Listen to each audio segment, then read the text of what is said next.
and welcome to the first Left Wing podcast of 2025. And what a lineup we have this coming weekend. Unfortunately, we had a weekend of no Irish teams in action, but it definitely makes up for it when we have Leinster, La Rochelle and Munster Saracens, as well as Leicester, Ulster to look forward to. I'm delighted to be joined on the first show of the year by Luke Fitzgerald. Luke, hello. Will, how are we? I'm doing very well, and delighted to be joined on the line by Jonathan Bradley of the BBC. Jonathan, how are you? Not too bad, Will. Thank you very much.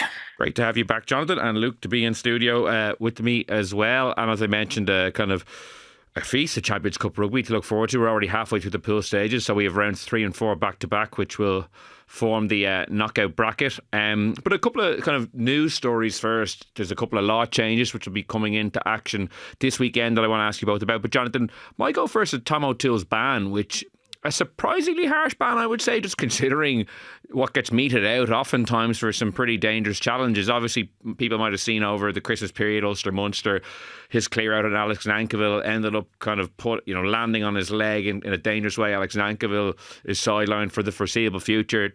And initially, Tom O'Toole got a 10-match ban that was, I think, reduced to 6 games.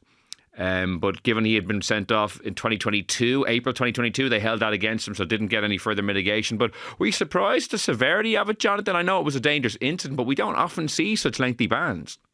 Yeah, absolutely. I sort of did a double take myself, and then I assumed that there was going to be more mitigation than when I went in to check the email. I assumed it was going to be one of those of, he's been given a 6-game ban, but it'll actually only be 3 games or whatever. But so initially I was very surprised. I think, when you take into consideration the level of the games that he's going to miss, so you're talking, well, really more than half of that Munster game, the Connacht game, 2 European games and 2 Six Nations games. That's it's a huge toll, really, for the tackle, which I don't think had any malicious intent. And it is always difficult to sort of talk about players' intent with any sort of confidence, but knowing Tom the way that I do, which isn't well by any means, but I've spent time with him, and I don't think there's any sort of malicious bone in his body, really.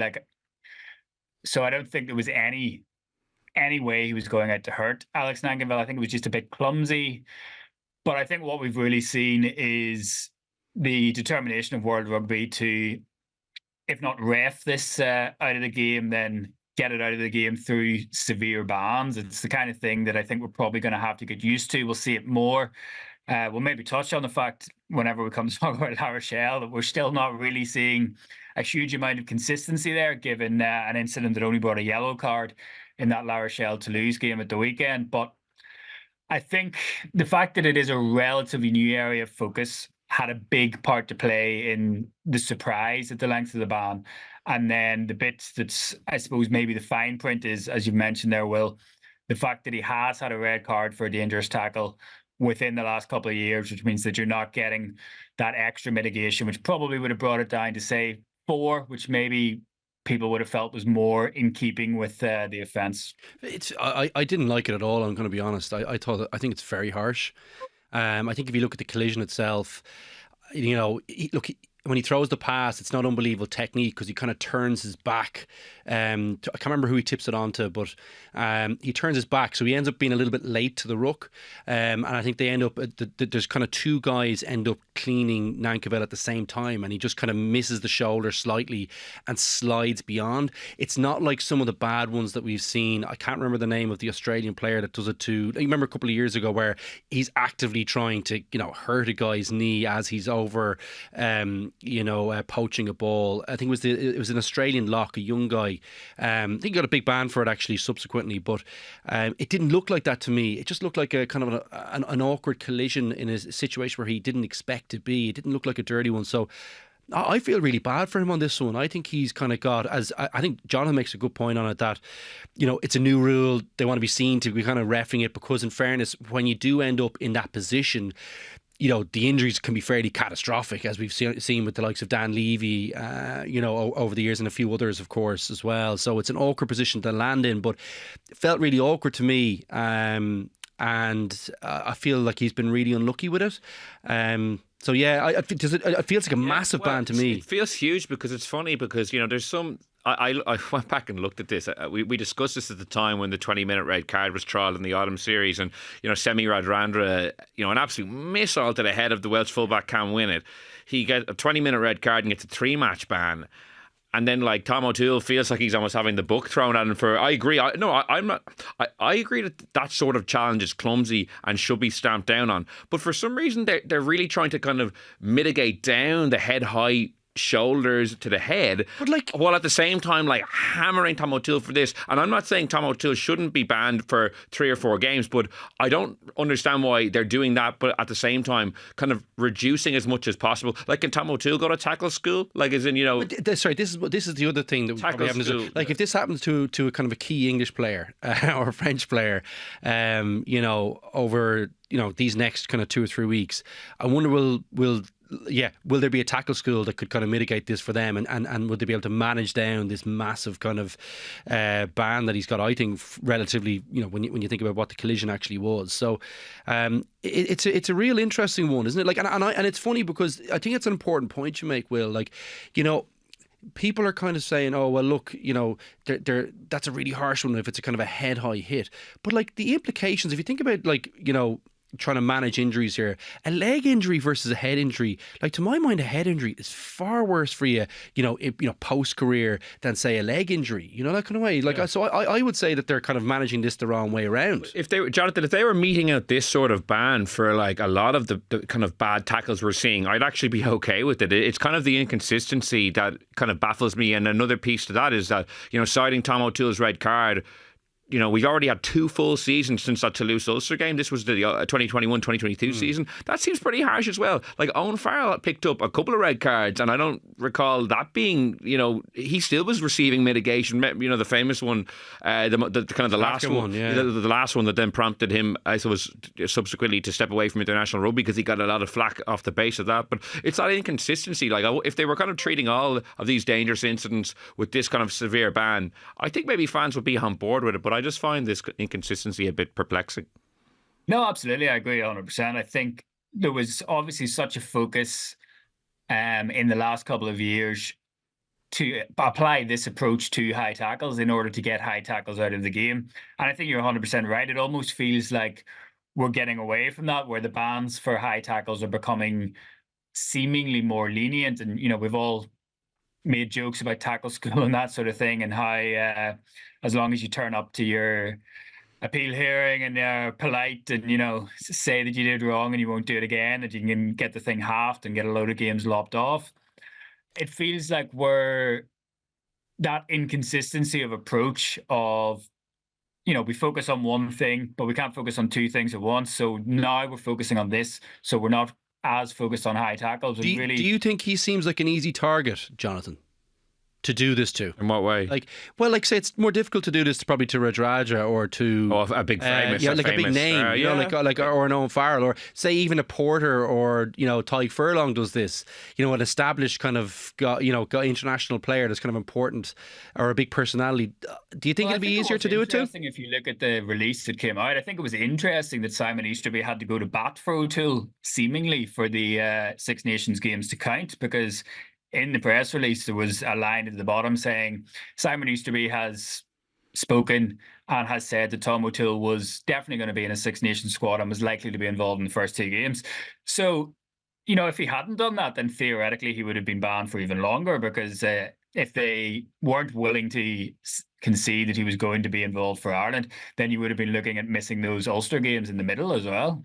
Yeah, because I remember that Owen Farrell time, the most recent one, they listed a Guinness Gallagher Premiership game that he wouldn't have played had he not been banned, because he would have been in the England squad, and it was a real kind of sneaky way of getting around it. So yeah, I thought that was curious as well. But the RFU have been pretty creative down the years with these bans. But also it's funny because like this was a URC decision. Then you have your Premiership bodies, you have Six Nations who manage obviously the Six Nations, but also the Autumn Series, they manage that as well. You have the Champions Cup, so there's actually a few different bodies. And different judiciary officers kind of, reaching these conclusions. So there isn't going to be uniformity across the board. But I just wanted to open the show with that before we got into Champions Cup talk, because I just thought it was I agree with Jonathan. I was kind of like 6 matches. Like, that's what I thought. It actually took me a minute to remember what it was. Firstly, because I was like, I don't remember something so severe. But then I suppose as we going to get into it more, you read the explanation. But certainly an interesting one. The 4 new rule changes I want to come to now, guys, that are coming into force this weekend. Firstly, we have 60 seconds for conversions now from 90 seconds. You have 30 seconds to, basically, get the line out done and dusted, or else it'll be a free kick against you. You can now, a crooked throw won't be penalised provided the opposition doesn't jump. So, if you go up in your own ball and the ball is marginally crooked, it's play on. And then more protection for scrum halves at the ruck. Basically, if you're playing the ball from a ruck, a maul, you can't basically be reached on and grabbed and snagged. Thank God. Within a metre. And then at the scrum, the opposition scrum half basically has to stay at the tunnel. So basically the attacking scrum half has free rein to get the ball away. Those sound positive to me, Luke. I don't know, anything in particular from those 4? Like nothing earth-shattering there. I've heard people say, coming in midway through a competition. For me, there's nothing there that'll change the competition drastically, other than to maybe speed it up. But I have heard a few counter arguments. But before I raise those, I want to hear what you think. I like every single one of the rules. I think we had an interesting discussion, didn't we, off air about the line out, and maybe kind of how you police that, and what counts as competing. And basically, could the hooker spin the ball out to the out half or something if Cook throws? I'm assuming that they look kind of, I don't know if ring fence is the right word, but as in, like, it has to go to someone that's actually in the line out as it's formed, so that you obviously couldn't do that and just throw it to your own player, and not give the opposition, say, for example, a chance to not compete, if you know what I mean. So, like, does someone have to be in the air if it's slightly crooked? I was wondering about that. Like, could you just throw it to your guy? Because technically, if they don't compete, do you know what I mean, on the floor, so that you don't actually lift anyone, you just throw it to your second row, to his right. Say, I'm thinking about, but to kind of the hand that's closest to his own team, could you just do that? And technically the others haven't competed because they haven't got someone off the ground. So there's a few little things I'm sure maybe they'll have to add to this to kind of make sure that it kind of, it doesn't allow for kind of weird scenarios or people to take advantage of some of the rules. A la Nina Bart always seems to have an edge in these things. God knows what he's cooked up on this, or Rassi. But look, I think they all seem sensible. Like the 60 seconds for conversion should be plenty of time to get a kick away. You know what? The only time the 60 seconds thing has ever come into my mind was in the 2022 Champions Cup final when Rochelle scored that try. At the time, I thought was enough time for a kickoff, and I was like, at least there'll be one last play and we'll see what happens. And then they just will there be a bit more drama? And then it was like, I remember Wayne Barnes saying it on the ref mic, no, that's game over, and like cutting the rods in the coaching box, like kind of.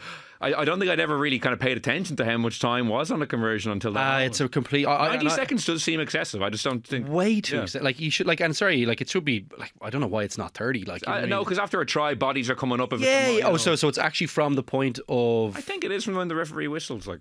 Is it? Yeah. I'd love to know. I haven't read on the actual intricacies of it, so I'm assuming that it is from when I'm assuming from when it's on the ground, from when the kicker puts the ball on the ground. No, I don't think so. No, it's sure. There was a game recently, I can't remember exactly which game it was, but there was a game recently where there was a try scored and then a bit of a scuffle afterwards, and somebody comes in and you can see him mouthing shot clock to the kicker. So it's from when the try. Oh, right, okay. Yeah, that's tricky. If you're then watching TV, like what if a kicker's injured? The shot clock comes on. Well, if there's an injury, they stop it. Okay. I imagine if there's an injury to like a player, they might.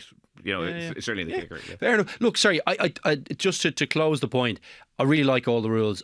That one has annoyed me for a long period of time. The kind of slightly crooked throw into the line out, and no one's actually competed on the other side. And I'm kind of thinking, no, like, really, what you want in the game is to reward people who compete. If you don't compete, you should be able to just get the ball. And like, that always felt like a stupid way to slow down the game for me. So I like that one. I think that's sensible.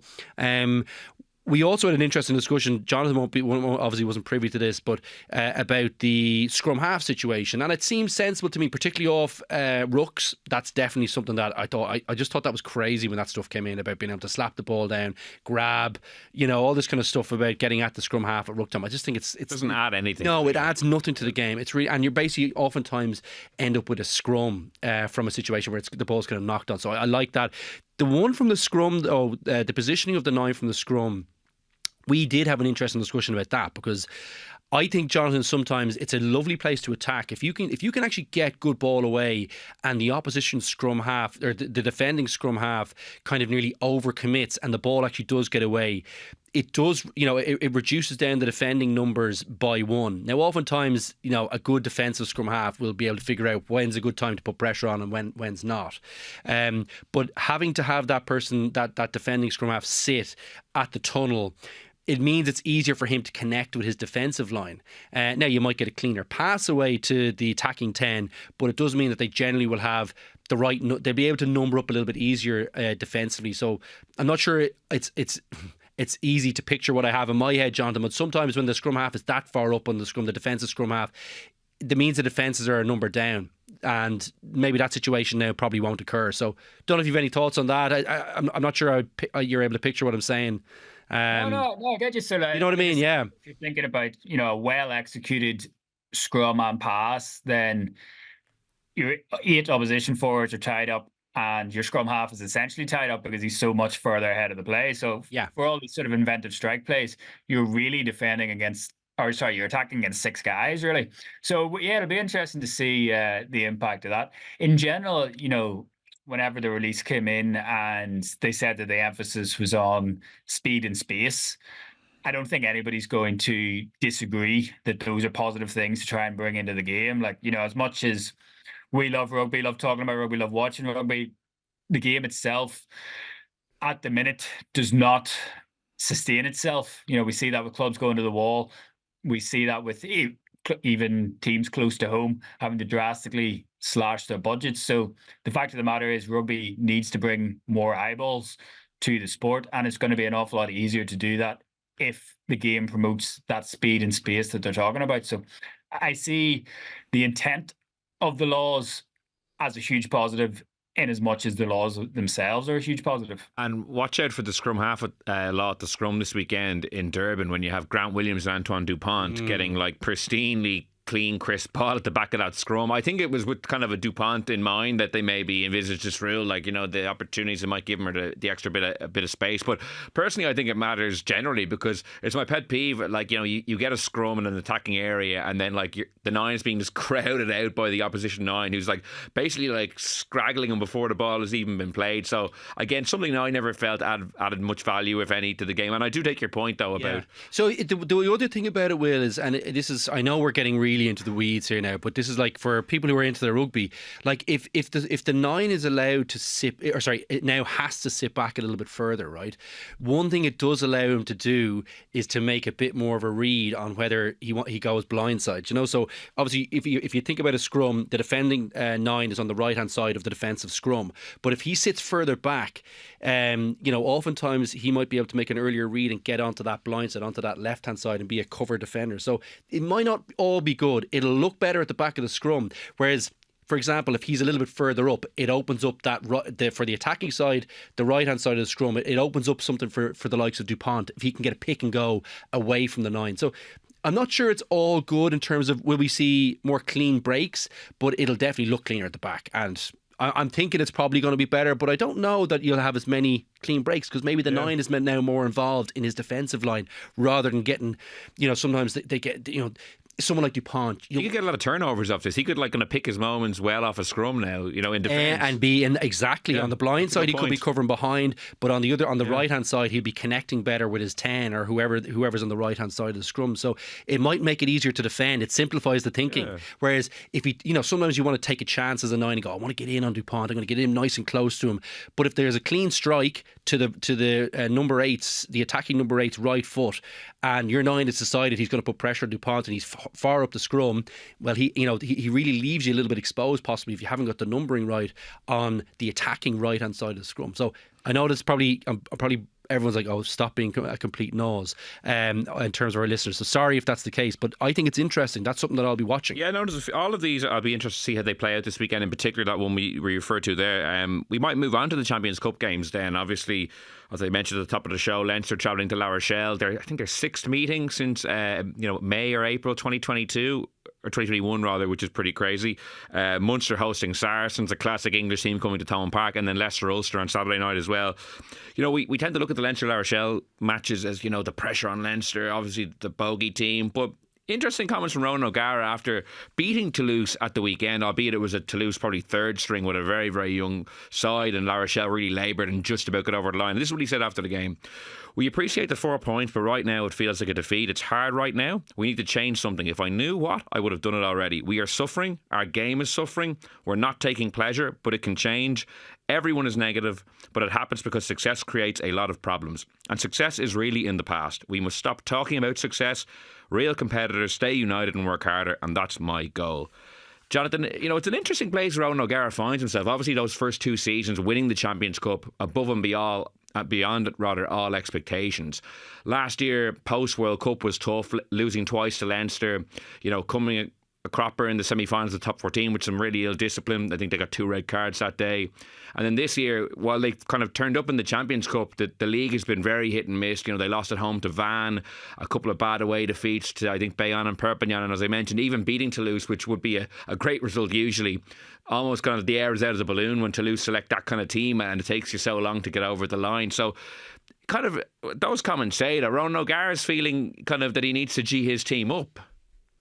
Yeah, and the thing is, normally you might look at those comments and think that they're ever so slightly performative of saying, that we're not really happy with the win. But, if you look at the scenes at the final whistle after Hastert makes the kick, like the players look almost embarrassed to have won in the manner that they won against a Toulouse team that, was stacked with 20-year-olds, teenagers, was really a team sent down there on a shot to nothing. Like you mentioned, having lost the Van at home, they had the away loss to Perpignan over Christmas as well. Like sitting 6th in the top 14 points behind Bordeaux. It's been a really, really up and down season for them, even having, their 2 Champions Cup games so far have been against the top 2 in England, and they've beaten them both. So it's not that it's all terrible, but whenever O'Gara sort of says, if I knew what to do, I would have done it already.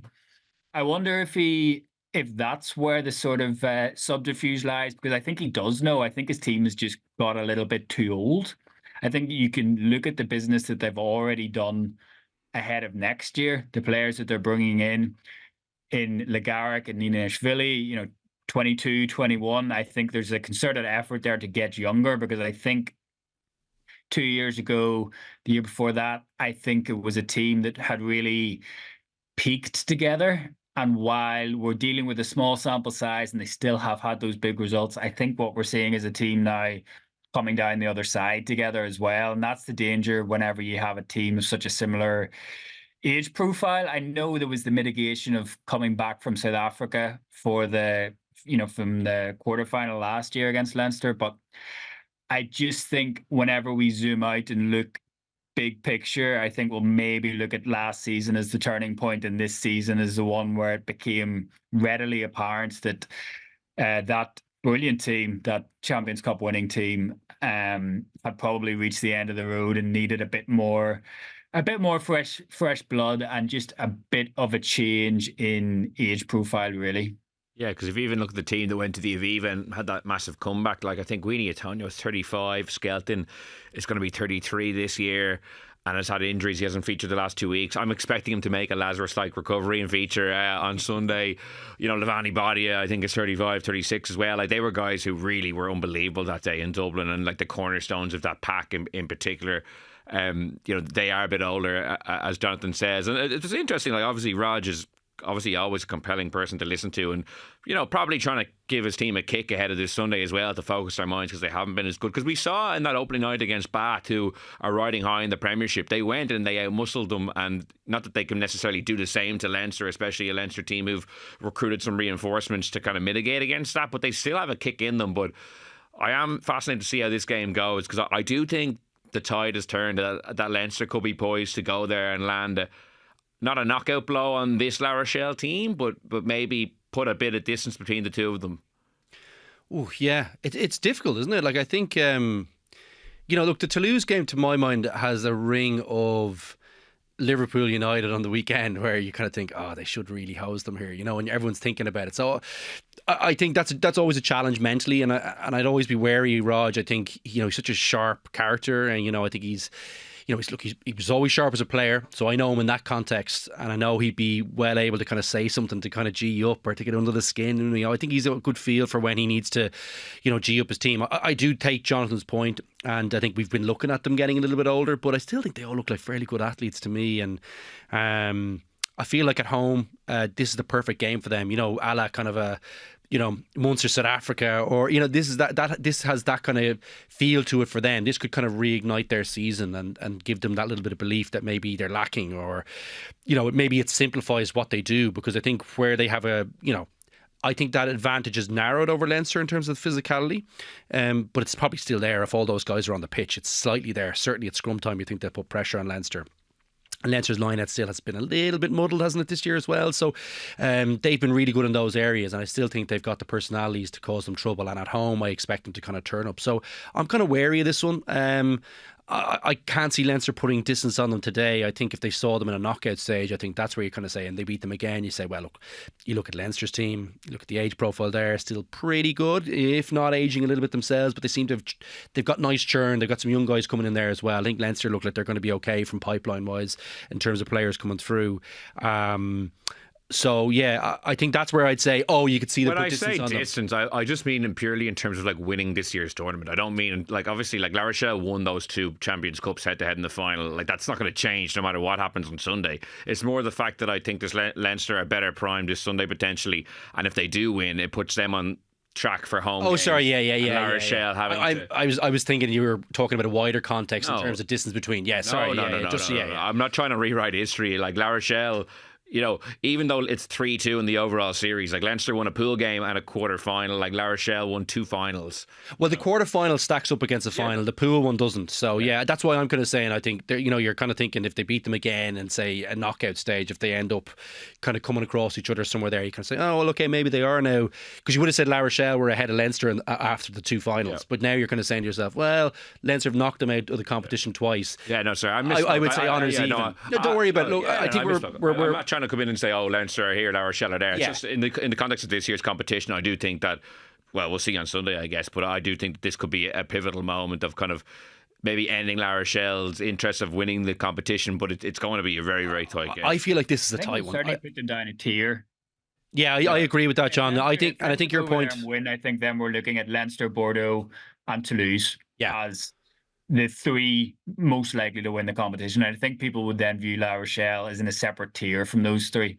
And the funny thing, Jonathan, is that like Leinster, La Rochelle, Toulouse and Bordeaux are the big 4, and yet they're both in a pool with each other. So only 2 of them can actually like lock up really good seedings going into the knockout stages. The other 2 teams are going to be away in the quarterfinals, if they get that far. So it's actually kind of I suppose the draw is done via league standing, so it's not a perfect maybe representation sometimes, because you might get the odd strange league knockout result that kind of throws what you would anticipate the European seedings out of whack. But that is kind of a quirk, and you obviously have the Sharks in there who will probably be going full bore against Toulouse on Saturday.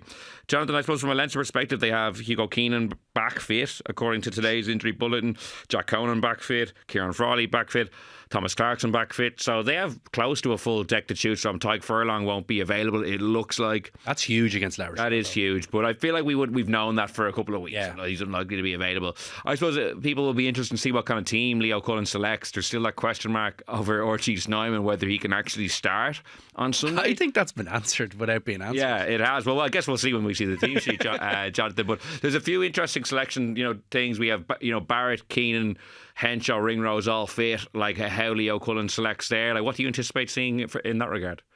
Yeah, I mean, I think that's going to be. We've sort of waited for this moment since Barrett became available of what was going to happen when all these guys were fit. I think it would be a huge statement, whatever we are, 3 weeks out from the start of the Six Nations, if Barrett was selected at centre, ahead of either Henshaw or more likely, in my mind, Ringrose. I think that would be a massive call so close to the Six Nations. So big that I think it's almost hard to see, but then the knock-on effect of that is then where do we see Barrett?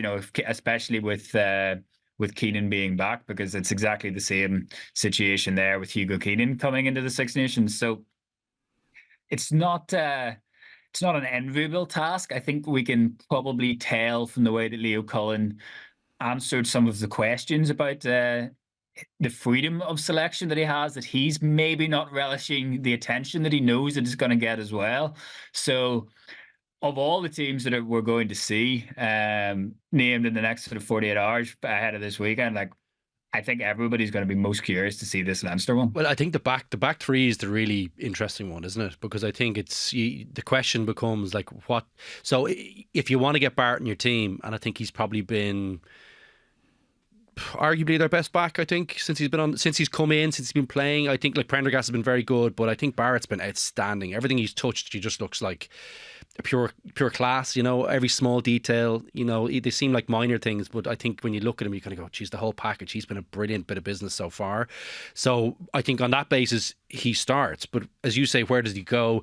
What's the implications for the back three for me? Because I think if Ringrose is pushed aside in the centres, I think he's got to play somewhere. Ringrose plays somewhere on the pitch for me. I think the most obvious place is that right wing. Because obviously Keenan comes into your team and you're saying he's got to play because Keenan's world class at 15. Even though he hasn't played, he's world class. But what happens then with the rest of the composition? Looks like James Lowe is still out, I think, with the calf. So we don't know. We don't know is the honest answer. You rather Henshaw Barrett 12, Henshaw 13, Ringrose on the wing, or Barrett 12, Ringrose 13, Henshaw 23, and then go with the two orthodox wingers. What would you prefer? Oh no, Ringrose. I get Henshaw and Ringrose on the pitch for me. 100%. Yeah, I'm surprised that we haven't seen that tried out as yet. I know there was different injuries over the course of the Christmas period, but I thought they would have gone to Barrett, Henshaw and Ringrose on the pitch at the same time with Ringrose on the wing, which I really like that. I think Ringrose on the right, he's still got great top end pace. He's got a lovely right foot step, which is what he prefers versus, if you're a left winger, you want to have a left foot step, it just brings you back into the pitch. It's a natural one. He's right footed as a kicker as well. So the right wing is a nice place for him to slot in. He's very fit, brilliant defensively, when he's on his game, when he's not kind of over committing to tackles physically. Like I think you think about that front line when teams are attacking Leinster, from a defensive perspective, like wow, like they'll be physical against any team. If you think Henshaw, or sorry, wherever, say it's Barrett, Henshaw and Ringrose defending together. Oof, like there's punch there, and they'd be aggressive on the ground. I think even in attack as well, you've got Ringrose now with a little bit more space, possibly if he's taken up those positions behind, Barrett and behind Henshaw from an attacking perspective. He gives you a nice link to Keenan and to whoever they play on the left. I like it a lot. And I think Ringrose is great at all. Like he's got all the skills. To me, he's a really complete player. Who could kind of play anywhere for you. Now, it's not ideal from an Ireland perspective, but I think if you're picking your best team, Ringrose is on the right currently for me. Yeah, and Barrett is, I agree, on the pitch, yeah. First name, almost in the back line for me. I think he's probably Prendergast, but because in 10 is the most important position. I suppose speaking of Prendergast, Jonathan, like it's a kind of a funny testament to how quickly the debate has been put to bed that like we haven't gone there as our first talking point. Like this is for me the biggest test of his career. I know international rugby is a step up, but I think La Rochelle away is probably more difficult than playing some of those internationals in the Aviva Stadium where everyone's very comfortable and the teammates are of the highest caliber. This is going to be another very interesting, I suppose, stage on his journey. He was man of the match in Thomond Park. He handled that arena well. This is another step up again. What do you make of his kind of prospects this Sunday? Well, I was very impressed with how he's handled everything that's sort of been thrown at him over the last 6 weeks to 2 months, really. But even the way that he spoke after Thomond Park and saying that, he enjoyed the way that the crowd got on top of him and he relished that. And he seems to have the temperament for this. And obviously everything is proven on the pitch between the lines, but everything that you see of him off the pitch, every time he's been interviewed, whenever he was interviewed in Ireland camp, he does exude this confidence. I know Rory O'Connor called it the main character energy in a piece that he did for the Indo, and that's what you want out of your 10. And I just think it'll stand to him this experience at the weekend, because you're exactly right. Like La Rochelle, their 100th, well, this will be the 101st straight sellout, I believe. The atmosphere there will be hopping, playing against a big physical French team away in the Champions Cup, because he's been accelerated so quickly into the Ireland 10 shirt. it's easy to forget that these are the sort of experiences that he hasn't had at club level. He had so little Champions Cup experience really before we saw him playing for Ireland at 10 in the autumn, that we still haven't sort of seen him check this box, if you like, because his career hasn't had that sort of linear ascent that we used to think was par for the course to get into the Ireland team. You had to play well in Europe, that sort of thing.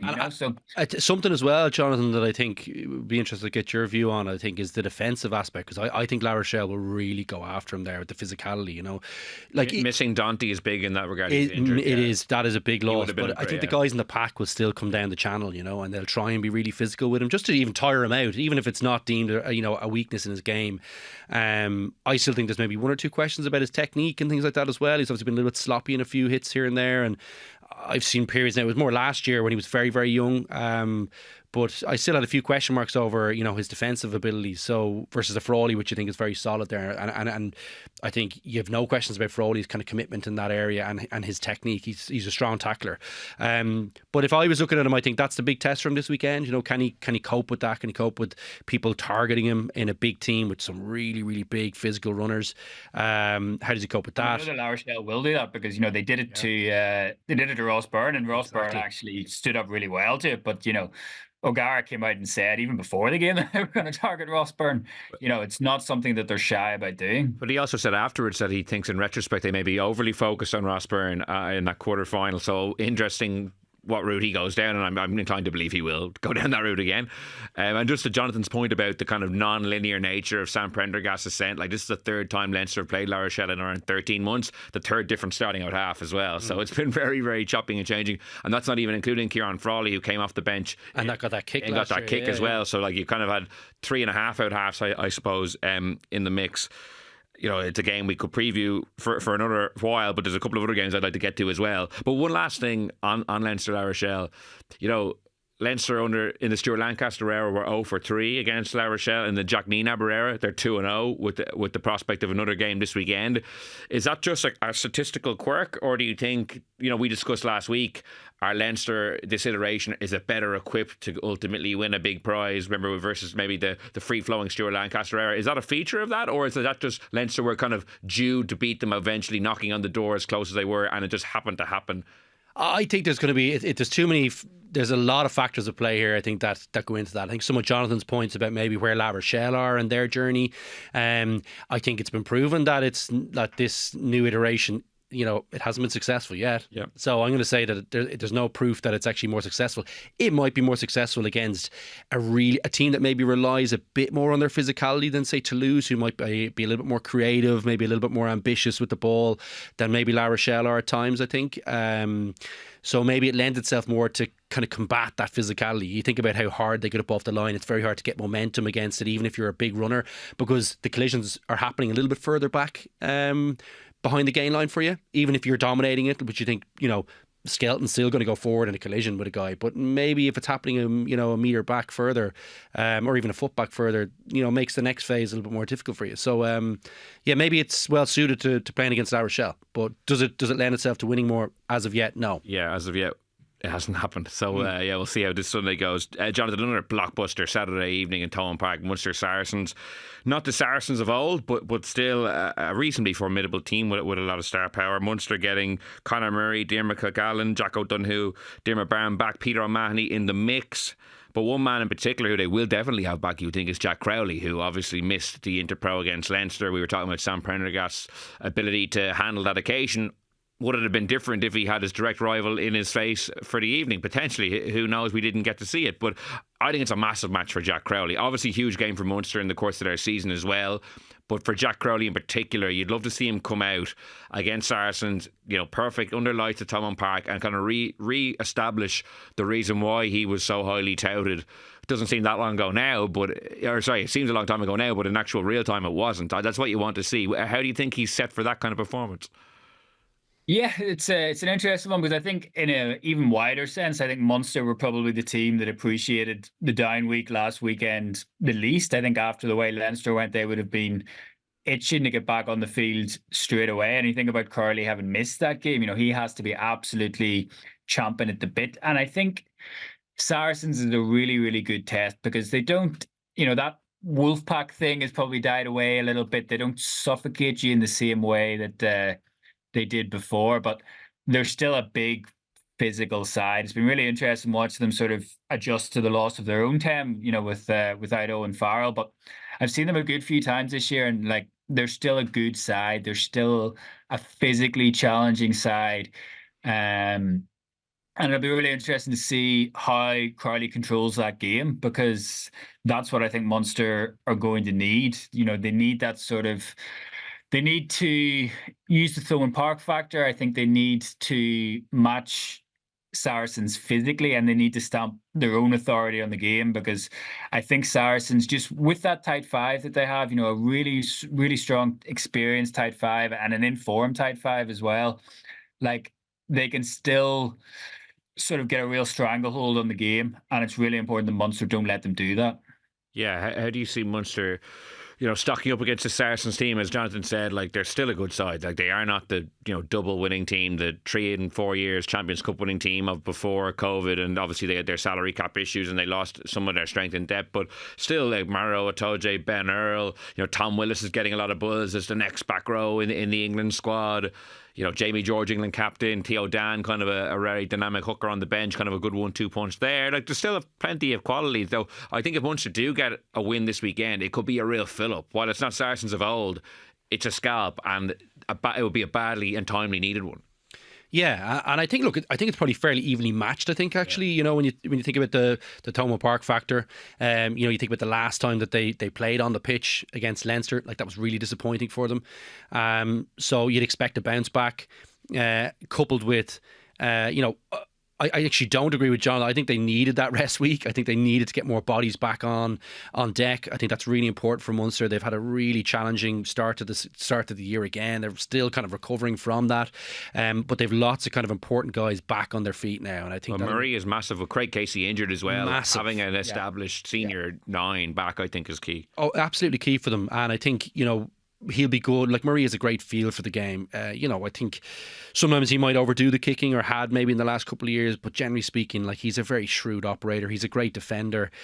Just if Munster are, if Murray plays well in Thomond Park, I think the team will play well. I think he's got a great feel for the game. I think he's got the trust of the people around him, and he's really good. He's almost like a 9 forward at times for them. So you think they'll, in the forward battle, that's a pretty ferocious, I think, Saracens pack. I think it's fair to say, although like a little bit on the aging side as well. Very experienced, a lot of belief in their own ability. They won't be that scared of coming to Thomond Park, you would think, because they've had a lot of success as a group. So Murray can be like that 9 forward in there for you. He's very, very shrewd. And very physical. So, and I think if he kicks well, it's a great platform for the team to kind of get field position, etc. So, great to have him back. I think Crowley back is big. I agree with that point. I thought that was, it's an interesting talking point. I really feel like he would have been, of all the people, I think he'd have been gutted not to play that Leinster match. I think that was like, it's real advantage Prendergast, I think, going into Six Nations now. Going away to Thomond Park was a nice feather in his cap that he got man of the match. Whereas I think if Crowley was playing, that's definitely more difficult to achieve. Completely different dynamic. Completely different dynamic. I think that was a mistake to not allow him play there.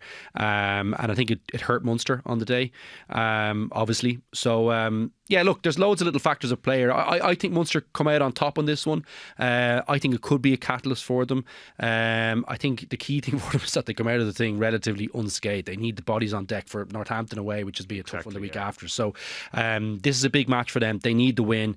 And I just expect a bit of a bounce for them, with those two factors combined. Key guys coming back into the setup, and also the disappointment of the Leinster game at home a couple of weeks ago. I think all those factors play to their advantage. It's both a tough 2-match little spin, but also a really exciting one. Like Munster Northampton, they had a couple of good battles, in the last year or so. Likewise with Leinster, they play Bath in the Aviva next week. Finn Russell, if Bath pick their strongest team, which hopefully they will, that could be 2 really good games next weekend as well that we have to look forward to. And it's funny on a Saracens perspective. Like, I don't have any Mark McCall quotes printed out here, but like they lost 68-10 to Bath over Christmas, and while it wasn't their absolutely strongest team, there was enough of their key guys there that would have, I think it was their worst ever Premiership defeat, but in terms of margin. So I can only imagine what he was saying. Things can get ugly against Finn Russell when you don't show up physically. Yeah. You know, you've got to be so on it defensively. You know, he can really punish you. You know. Yeah, so it's kind of like similar to when I was saying that, you know, a bit of pressure on La Rochelle. Clearly, like similarly Saracens, like they don't want to go completely from the top table. Like I think they're third in the Premiership at the moment. Like they're hovering around top spot in their pool, but they'll need a win this weekend. So, you know, while they're not the team of old, like they will definitely want to go there and get a victory, and especially after that absolutely hammering against Bath, like. A win in Thomond is still a brilliant. Exactly. No matter Similar where to Munster are on the journey. Similarly to me saying like beating this Saracens team is still a massive fill-up. I still think for Saracens, while it's not the Munster of old, you know, not many English teams go there and win. I know Northampton did, you know, against the head with a man sent off last year. It still took it still took, you know, Finn Smith hitting a drop goal and like the worst weather you'll see, and like a kind of a fairly Herculean effort from the Northampton team. Jonathan, anything else Munster related that you want to mention before we move on to Ulster? Like you would have seen them up close and personal in Belfast over the Christmas period. Anything jump out to you that you think they need to improve on ahead of Saracens, or they think they're doing well, like anything like that?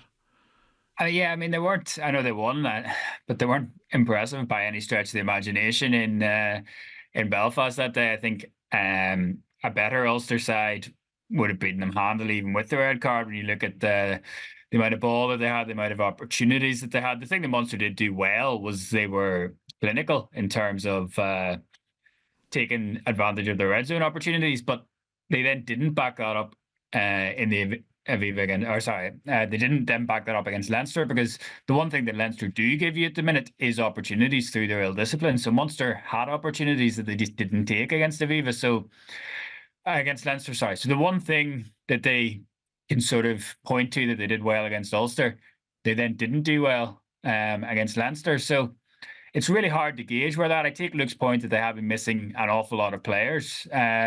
So getting that experience back with Conor Murray is going to be big, because without Casey there, he probably was having a really good season, and probably will have come away disappointed not to have played more for Ireland in November.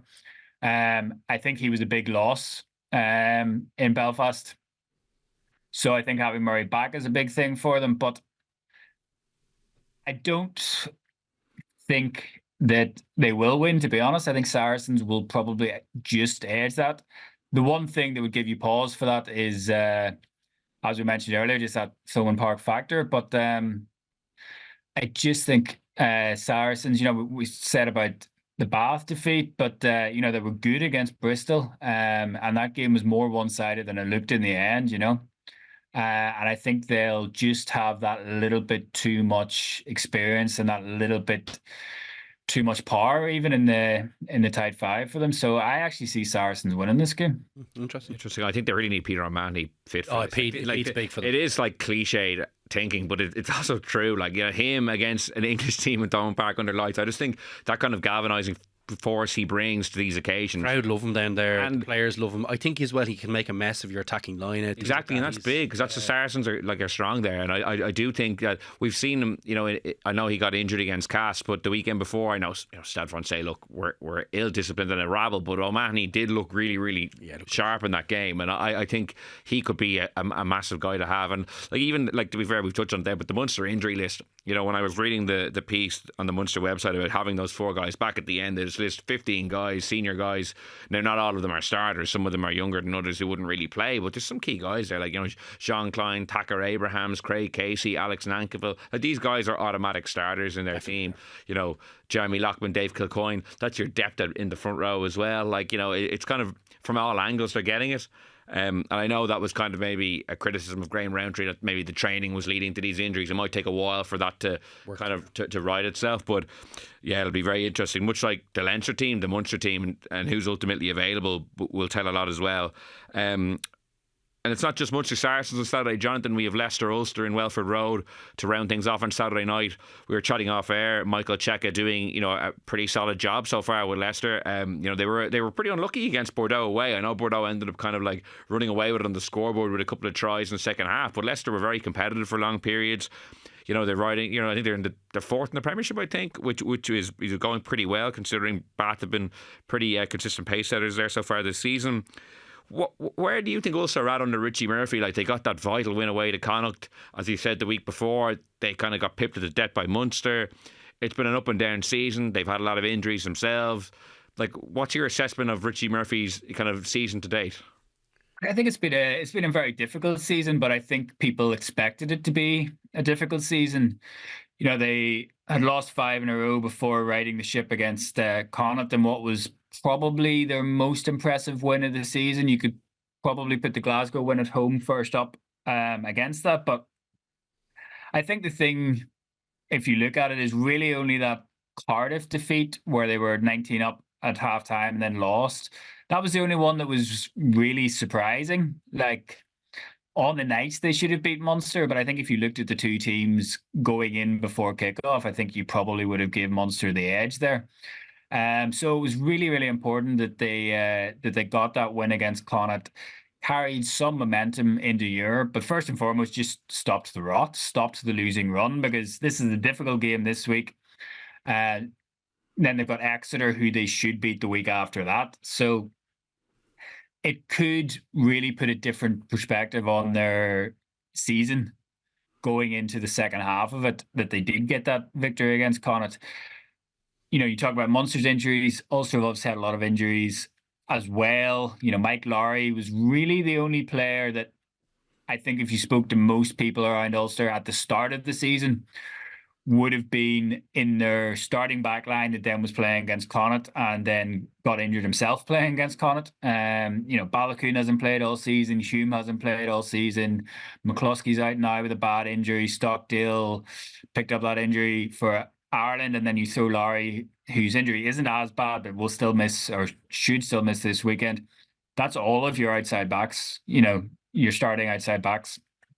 Ian Morgan was always going to take time to settle in. I think young player without a lot of experience coming in at 10, and then at 9, Junkin, he's been injured as well. So they really have been patching together backlines for a lot of the season. I think people are understanding of that when they're judging how Richie Murphy is gone. But I think it's been by no means an easy season for him, and I think he's probably benefiting from vastly lower expectations than his predecessors would have been operating, and rightly so, because they don't have the players anymore that they had even a few years ago. And that injury list, coupled with like the pool draw that threw up their first 2 games, was Toulouse away and then Bordeaux at home. Like, you don't even get that settling. You'd almost love if the Exeter home game was in at an opening block, just to build that little bit of momentum or positivity, because it was like that, 2 of the 4 big beasts in the tournament, right out the gate, which was obviously going to be very, heavy sledding to get anything from even a kind of any kind of losing bonus point. Yeah, look, big ask, I think. I've said this a few times. I just think where Ulster are, I think these games are kind of important to be competitive in, but not to win. I think the league is really important to them this year. I think if they do well there, I'll think of it as a good result, and I think you can sell something to players you're trying to get in off the back of that. You can build a little belief, which I think, Munster now are in a bit of a mess, but I think, when they got the league win, you're kind of going, okay, there's actually a bit of a fresh feel about this, and there's been a few things happened subsequently there that have kind of maybe changed the picture on Munster, but I think that would be, for me, a great place for Ulster to build from, is to get into the kind of qualifications, into the kind of knockout parts of the league. I think the cup is a stretch for them at the moment, where they are on the journey, and probably isn't a real value add. In fact, a big loss here is kind of a momentum killer, and it's a bit of a kind of confidence killer as well, which I don't think is helpful for them at the moment. So I think just getting through these couple of weeks, I think, is important without kind of anything too hairy. A win against Exeter, I think, would be great. A tight one against Leicester, I think, that'd be a result for me out of this two game block. I think they need to get bodies back on their feet. I think it's really important for them to stay injury free. They just don't have the depth, kind of similar to Munster. I think the expectations are, rightly, as Jonathan says, a little bit lower for Richie at this juncture. I think one thing I would add is that, you talk about the 10 situation, like Harry Byrne heading over to Bristol is, like, to me, madness. Especially because watching him come off the bench against Saracens, thought he had some nice touches. I thought, he looked pretty good. And he's a really good player. Week, like Harry Byrne is a really good player. I just don't understand how they can't say, listen, you're under contract with us, like head up north for a couple of months. Like Richie Murphy is an excellent 10 coach. He's a great kicking coach. I can't see how there's no value for him to head up the road. Like and you're still in contention for an Ireland selection if you if you have a knockout little period for Ulster up there. So that one seems like... Do you think that's a bit baffling, Jonathan? I think that's a bit baffling. Yeah, what's the view in Ulster about that, Jonathan? We discussed it last week, saying, it's kind of like fair play to Harry Byrne, he's got a good move, but it's kind of baffling how he's not being kind of loaned out within the country. And maybe it's a competitive thing that they obviously don't want to maybe help a rival in the league during the season. But what's the view from, I don't know, yourself or people up in Ulster, where people are like, oh God, we could have done with them, or what do they think? Well, I think, people have sort of been saying that for a number of years, but I think there is probably an appreciation that because this sort of thing has stopped happening, that the players don't really want to come up here. By and large, I think there's been approaches made for players in the past that have been rebuffed. The thing with Harry Byrne is it was really Connacht that he had the option to sign for rather than Ulster on loan, and he knocked that back. But I think whenever he did knock that, again, we go back to this Sam Prendergast rapid ascent sort of thing. And I think whenever he turned down the opportunity to go to Connacht, I think he probably still thought that he was ahead of Sam Prendergast in the pecking order and would remain ahead of Sam Prendergast in the pecking order. So, without knowing anything about his own viewpoint on it, I wouldn't be surprised if the next time an option to go to an Irish club comes up that he takes it. And I think that's probably at this stage what's going to be of benefit to all parties. Maybe he goes over to Bristol and shoots the lights out and loves the experience of being out of what he's grown up knowing and being out of that bubble and wants to test himself in England. Maybe he wants to go test himself in France. But I don't think it will be, looking at the 10 situations around Ireland, I don't think it will be the last time that a province gives him the option. I'll put it that way. I think it's madness. I can't understand how the RFU didn't say, listen, head up the road, get some rugby. You've got Champions Cup up there. Like, what? Do you know? Other provinces' point of view, from an Ulster point of view, if he was only going to come up on loan, then from an Ulster point of view, really, what's the point? Because you're going to say to Aidan Morgan, who's only been there for 6 months, we already don't think you're good enough.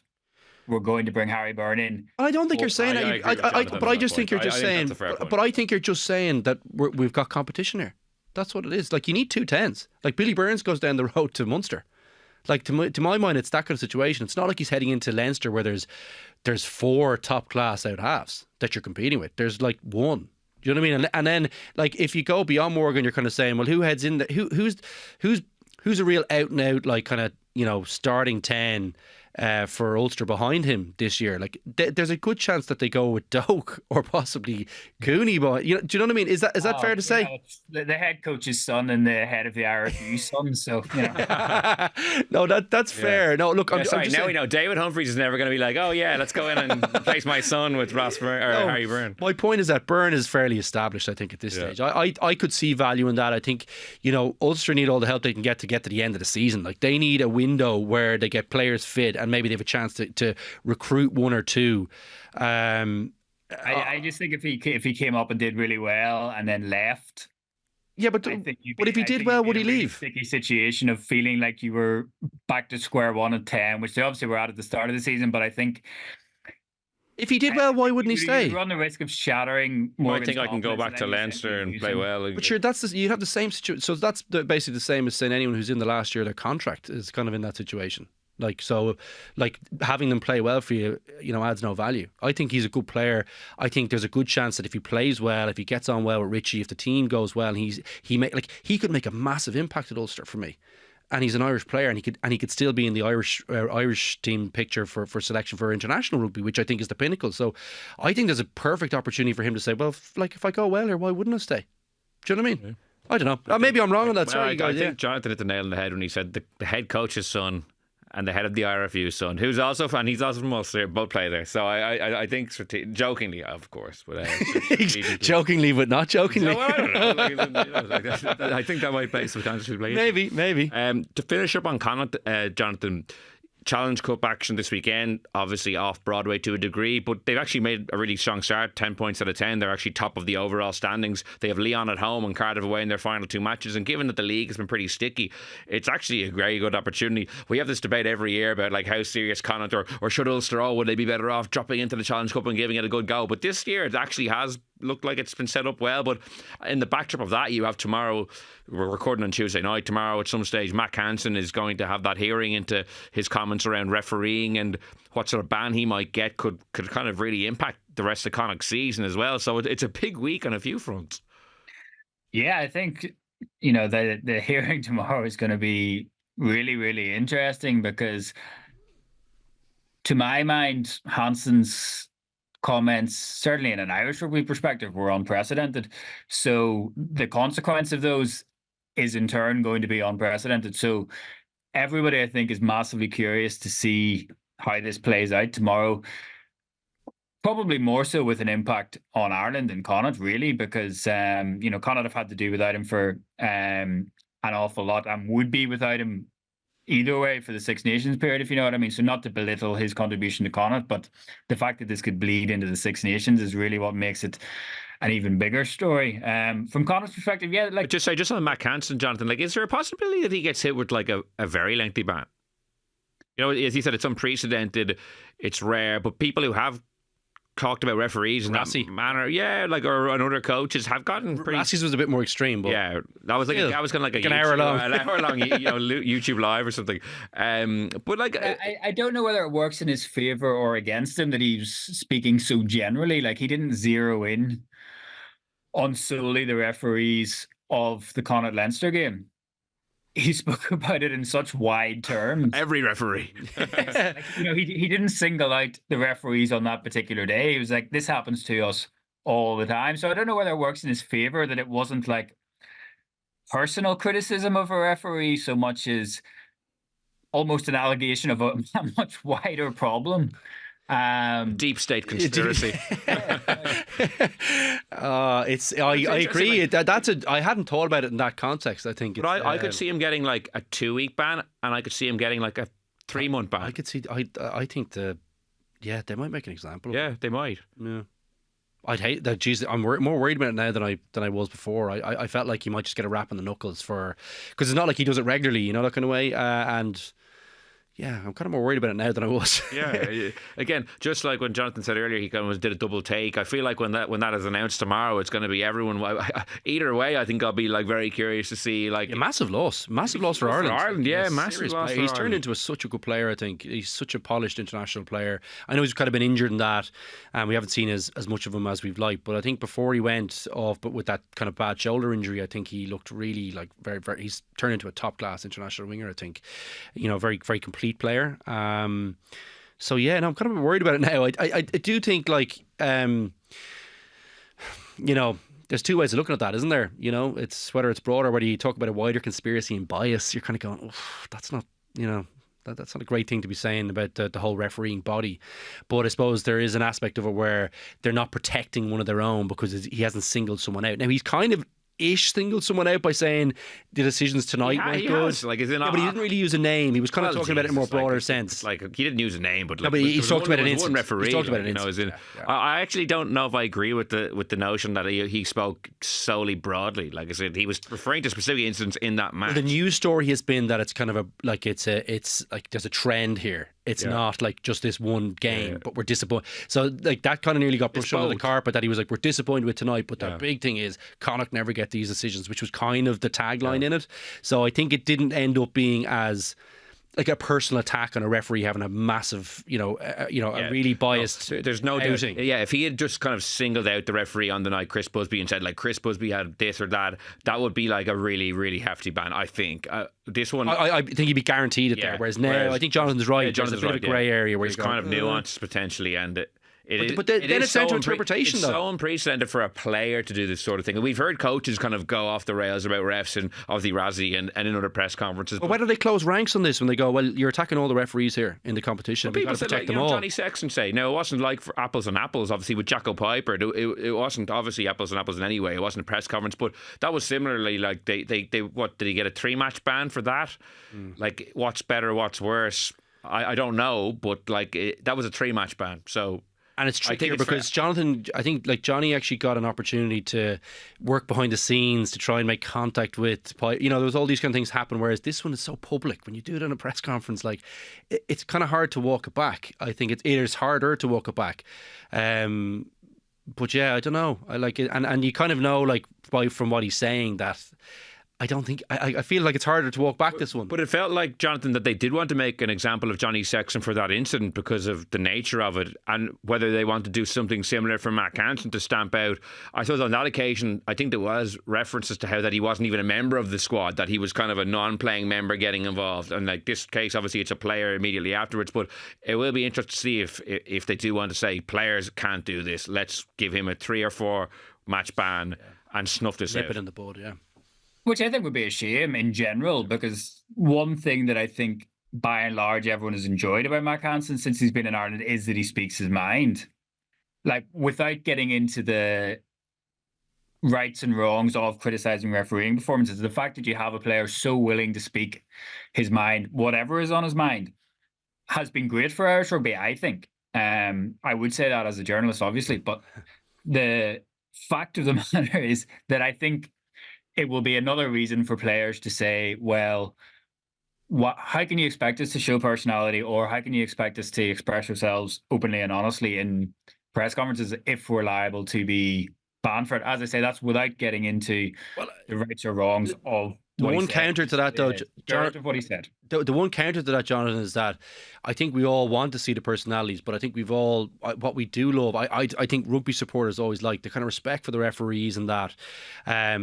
This maybe is the one area where you would say, well, maybe this is an area we're going to say, no, we uphold our standards here as and we don't really want to hear opinions on kind of referees, whereas everything else we want to hear an opinion on. This is maybe one area where it's off limits, but yeah, it's tricky though. I get the point. I do get the point. We want to see the personalities. We always complain about the samey kind of interviews.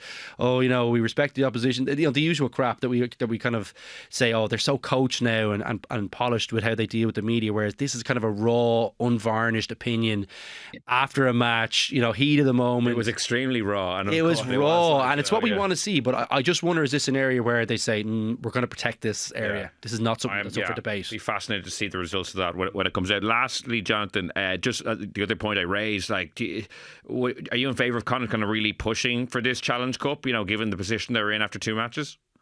At this stage, yeah, I think Connacht had probably done really well to get to the position they were in with the teams they selected, and then we were all looking at that 3 weeks ago saying, Connacht have done brilliantly because they're able to bring in their Irish internationals back for the Interpros, having rested them in the Challenge Cup, but still got results. Now, the flip side of that was that they then didn't get the results in the Interpros, but I don't think it detracts from the position that they've got themselves into in the Challenge Cup, and probably enhances the opinion that they should really be throwing more at this competition because of where they are at in the league, because those defeats over Christmas were really damaging, I think, for Connacht's league hopes. We're halfway through the league season now, and I think they have the ability to go deep into this competition. Like you say about the games that they've got coming up, Leon and Cardiff, like, they have an opportunity to get really high seeding, if not top seeding, going into the knockouts. So obviously, yes, teams will drop down, but through seeding and therefore getting to play these teams at home, like, you give yourself a real chance of going deep into the competition. And I think they need wins, though, just more generally, because that was a damaging Christmas. I think John makes a great point. Like, they would have home against Leon after what the home fans sat through. Oh well, they'd have been aiming for 6 points, I think, from those 2 games. Like, Ulster, injury lists, not playing great, under pressure. Having lost 4 on the bounce, or 5 on the bounce coming into that game. Like, they would have been expecting a win from that, and probably a good win. And then they probably were hoping for maybe a point against Leinster if all things go well. That's probably less of an expectation, maybe a hope there, but. Yeah, I don't know. I think that really hurt them over Christmas. So I think they need to win. Just more, just even if regardless of where they're sitting in the competition, how far they can go in it, you need to win. Got to stop the momentum against you. So yeah. Well, all four provinces have something to play for this weekend. I'd like to thank Luke and Jonathan for joining me on this week's episode of The Left Wing. We will be back next week to review all the round 3 Championship Cup action. Until next time, thanks so much for listening and goodbye.